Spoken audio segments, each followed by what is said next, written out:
Lisa Kowalczyk with the Medicine Hat and District Chamber of Commerce, and I'm joined by Steven Pudwell, General Sales Manager with the Jim Pattison Broadcast Group. Steven's actually a director on the Chamber of Commerce board, so thank you for joining us, Steven. And we wanted to take the opportunity to chat with you just about what the Jim Pattison Broadcast Group has been doing in the midst of COVID and this pandemic over the last number of months. Well, thanks for the opportunity, Lisa. It's always fun to do these kind of interviews and just have conversations. That's the main thing. We got to keep conversations happening.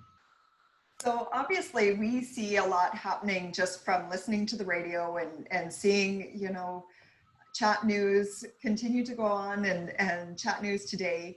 But in the background, what has Jim Pattison Broadcast Group, particularly here locally, been doing to cope with COVID-19?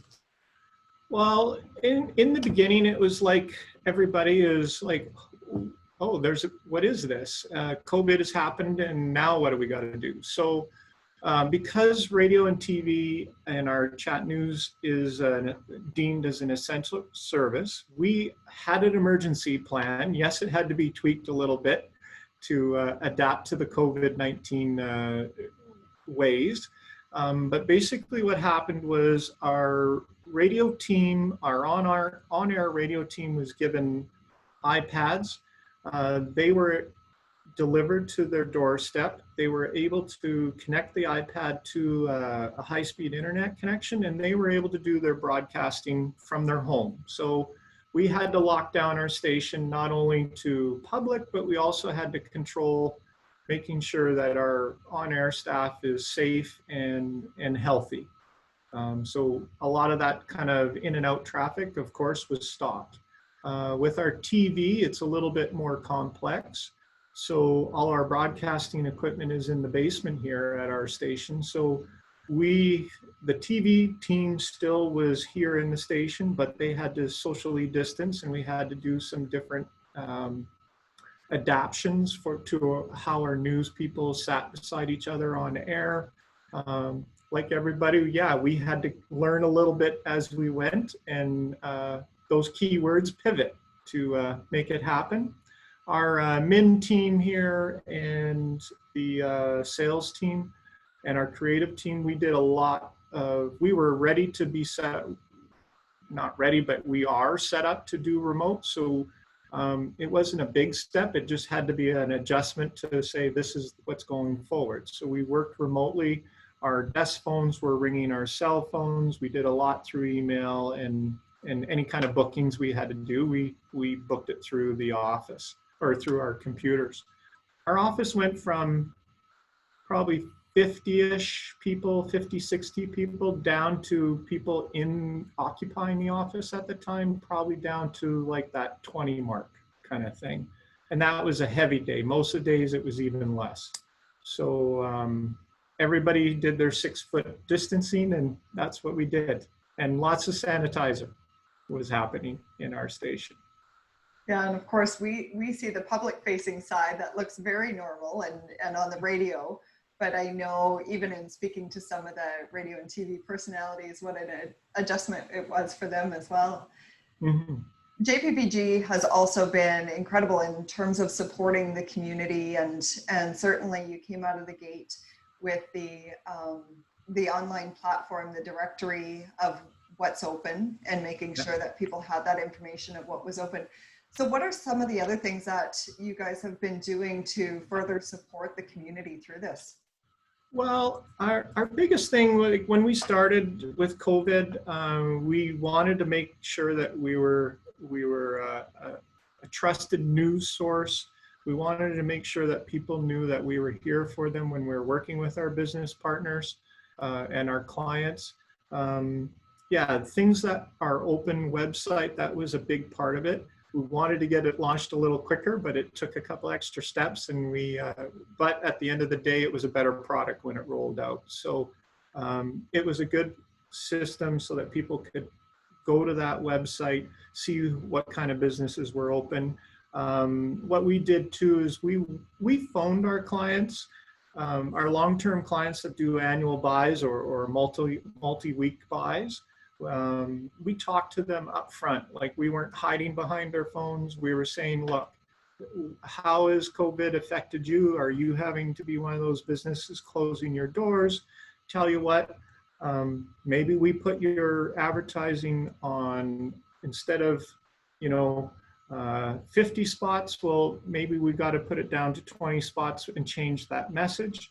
So instead of paying dollars, we're reducing the amount of dollars that you had to pay. Also, we looked at saying, look, let's put your campaign on pause because you are closed and you can't open. You're not one of those businesses that can open at this time. So we put it on pause for them. We weren't, we wanted to look at it as a partnership with our clients, not, hey, sorry, you signed that and that's what we're doing, kind of thing. So we did a lot of those kind of things.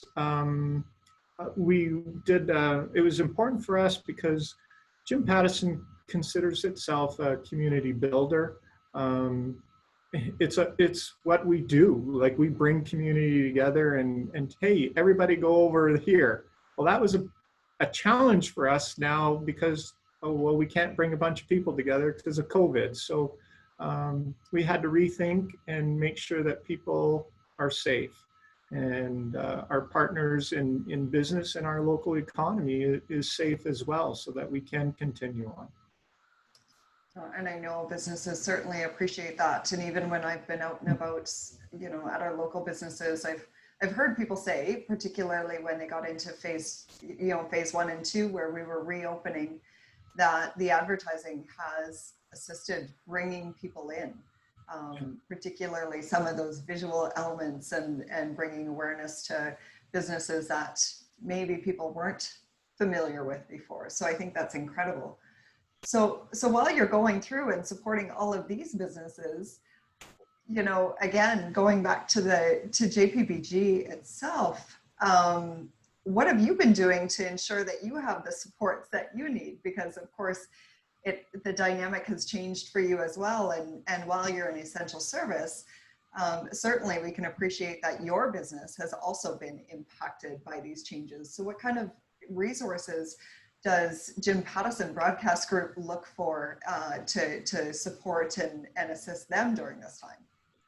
Well, so for Jim Pattison as a whole, as a company, they understood, they stood behind us and said, okay, we're going to see a drop in our revenue. We did see a drop in our revenue stream, just like every other business that's out there. So they were supportive in that function. We didn't drop in Medicine Hat in our area. Yes, we had a drop, but it wasn't like some other market areas that were way more bigger and I guess deeper kind of thing. But for us, we stayed pretty solid. We access programs through the federal government, so the wage subsidy. We also were able to get some help from the federal government on our broadcasting licensing, those kind of fees. That all helped us in the long run. Yes, it took a little bit to get it all figured out, and oh yes, this is what the federal government is doing. But with some patience and some perseverance, it's worked, and we tapped into those to make sure that we're successful in going forwards today. That's great to hear, and we find that it's sometimes helpful when other businesses know what other businesses are accessing for supports, because even now we're finding that some businesses just haven't quite accessed, or have realized the supports that are available to them. So it's great to hear that even a company like JPBG, the Jim Pattison Broadcast Group, has been able to gain some support so that you can support our business community as well. So that's great. Selfishly, I always like to find out whether or not the chamber has made an impact for your business, or if there's things that you've been able to draw from us as well. And has there been anything specific for you, Steven, that's really stood out that's been a benefit? I think the biggest thing with Jim Pattison's partnership with the chamber, it's opened up a lot of conversations between our two organizations, of course, but it's opened up conversations to other businesses, to other and community members, not just a business, but some of those organizations out there like Alzheimer's, the cancer runs, all those little, hey, we need a fundraiser. How do we do this today now that normally we just said, hey, everybody come here and buy a ticket. Well, how do I sell that ticket now? Or how do I get to these places? So it opened up, I believe the partnership and the resources that the Chamber was able to provide us, it led all that information and all those connections to the community led us to great conversations with our business clients and the organizations, and at the end, our listeners or our viewers kind of thing. So that's the big part.